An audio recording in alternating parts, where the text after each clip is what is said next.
Hello everyone. Today I want to talk to you about the narcissistic mom and how to have some boundaries and what these boundaries should look like. I'm just going to kind of play act out what might kind of sound, and this is kind of going together with the video that I did about the narcissistic parents and the holidays and hoovering and how they may be hoovering you right now. Here's how you want to handle these kinds of conversations, and detachment is a biggie here.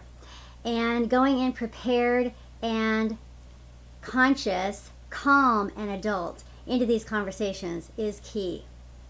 Okay, so let's start out with saying, first of all, you see mom, call it on the phone. If you are not in a really great mindset at the time, don't pick it up. You call her back when you are feeling strong. If you are tired, if you just got off work and you're hungry, if you just got in an argument with your kid or your boyfriend, anything wrong like that, don't pick up the phone. You call her back when you're feeling centered and strong and fed and rested and all of that. And you go into the conversation as an adult. You don't go into the conversation with any needs. This is something you're going to have to really get used to, the fact that I'm sorry, I can say it 100 million times. You know it already. But you're not going to have a mom. You didn't get a mom that can act like a mom. You didn't get a mom capable of taking care of you and capable of nurturing you. So you really have to take care of your needs another way. And understand that the only relationship you're going to be able to have with your mom, the best you're going to be able to do, is going to be to really have firm boundaries and keep it under control. And if you don't do that, you won't be able to have a relationship at all. So it's going to have to be somewhat of a shallow relationship that you keep tabs on, and you stay detached, emotionally detached. You're not going to get a nurturing of a mother-daughter. You're not going to get understanding. You're not going to get intimacy. You're just not, because she's broken and you want it so badly, and that's what keeps you there. And you also have to, in this relationship, like any other abusive relationship, you always have to have leaving the relationship as an option. It cannot be out of the question that you would ever leave the relationship. If this person is abusing you and they cannot prevent themselves from abusing you, there's no point in the relationship. They're not going to love you, and they're not going to be a mother to you. So the relationship you're going to have with them is going to be someone that you can find some good qualities in, find some admirable qualities in, that there's some part of them that you can enjoy, and you can just keep it at that, and you're going to get your other needs met elsewhere. Okay? And so this is really, really going to be up to you to set the tone for how this has to work. Okay, as you go into this thing, is ask yourself at any given time, how would a person who really loves themselves and really respects themselves act right now? Would they even be here? Would they even be putting up with this? Because that's who you're going to be. That's who you are.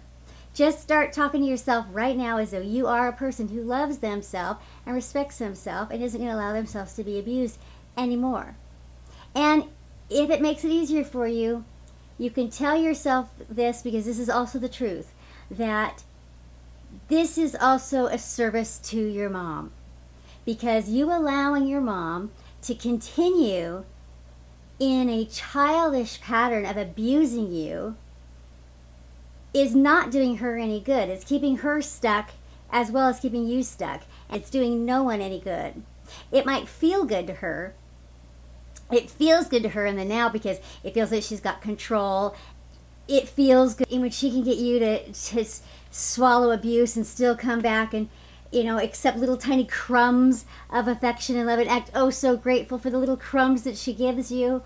It's just, some of the little crumbs of table scraps that, people that are perfectly beautiful, brilliant people will accept from people, their own parents, is just really disturbing. And it's because there's a matter of leveling down that they've done, and of course when you're a child raised in this family, it was even easier. You never probably got raised up having any sort of expectations about how you should be treated. But typically if a person has sort of some expectations about how they should be treated, and they get into a relationship with someone like this, they'll level them down. And over time, this certainly happened to me in my marriage for sure, is that, I had certain expectations based on how things were when we first met. And then over time, by the time the thing was over, getting over, and he was at the point where discarding me, the way that everyone around me was treating me, it seemed normal to me until I got some distance from it. This is the funny thing. I was around, when I got distance from it finally, I was in jail. So I was around people that were, had what I thought was going to be the roughest, worst, families of anybody, right? And what ended up happening is that, I came into that situation and it looked like I was going to be the privileged girl and all this stuff. And by the time a couple months into it, I had all the women that I was in this program with all feeling sorry for me. Like they could, geez, your family really sucks. So all these people who had, even ones that had grown up with foster care with drug addicted parents, had all kinds of abuse and stuff like that. Big things that they have, were on the records for, the things we all hear about. And I didn't have anything like that. I had parents who are still married, who I never had any kind of systems were involved in my life until I was divorced. But, there was never any CPS, never any foster care, never any welfare, never anything like any of that. Not even divorce, nothing. And all the people that had gone through all those systems, most all of their life, ended up saying to me, geez, I'm really sorry, your family is just the worst.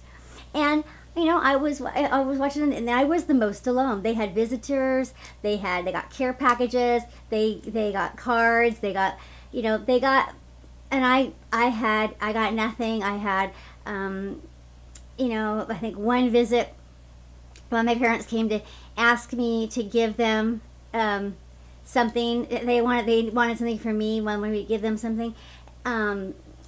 It was just really, really, and then they ended up walking out, it's just really, really, just abusive stuff. So yeah, they level you down. So this is a good question to ask yourself, because if you don't, you may not have a really good gauge on what is abuse. And so if you're waiting around for something to feel really super bad to you, you're going to have a twisted sense of it, because you can endure a lot because you're used to being treated really badly. So here's how you can change it. Let's go with this. So the phone rings and you're feeling okay. So you're going to go ahead and pick up the phone. It's your mom, and she starts in on you, talking about wanting to see you for Christmas. You're going, I'm still trying to figure out what my Christmas plans are. And of course, I'm obviously spending them with my boyfriend. And she starts going in about, she doesn't like your boyfriend. She doesn't want your boyfriend around. This is about family, and she wants just you to come there alone. And you're like, Mom, see, I've made a decision that this is the person I love. This is who I'm spending the holidays with. So if you would like to see me at all, then, you're not going to have a relationship with me if you're telling me that it can't include my relationship with my boyfriend and the people that I love. If that's what you're saying, then we can go ahead and I'll just, count me out of Christmas. And she'll go on and on. Oh, you are so ungrateful. Don't you know what I went through for you? And, you're responsible for, my relationship with your dad, and my relationship with this and that, and my health, and it can be anything from you ruined my body to you aged me to your father loved me until you were born, and all this. You are not responsible for any of that. And you say, Mom, okay, now you're blaming me for stuff that I had nothing to do with. I was a kid, I was your daughter, it was your job to take care of me, not my job to take care of you. This is, I was allowed to have emotional needs, and it was your job to meet my emotional needs, not the reverse. And so now what you're trying to do is you're trying to get me to not having needs and pay attention to your needs. You're trying to get me to be concerned about what you think about me. And I'm not going to do that anymore. We're not going to play these games anymore. So, Mom, I can see that you are struggling with this. You're struggling with my setting some boundaries. You're struggling with my trying to be healthy and take care of myself. So I'll tell you what, I'm going to give you a couple of days. And if you're feeling better, you can call me back. We don't need to talk. If you're going to get upset, I don't need to be yelled at. I don't need to be insulted. I don't need to go back in the past and talk about, what's my fault and what isn't my fault. Past is the past. And as far as if I were in your shoes, I would be sort of really glad that I had a daughter willing to take that perspective. Stick with the here and now and focus on where we are now and where we want to get to.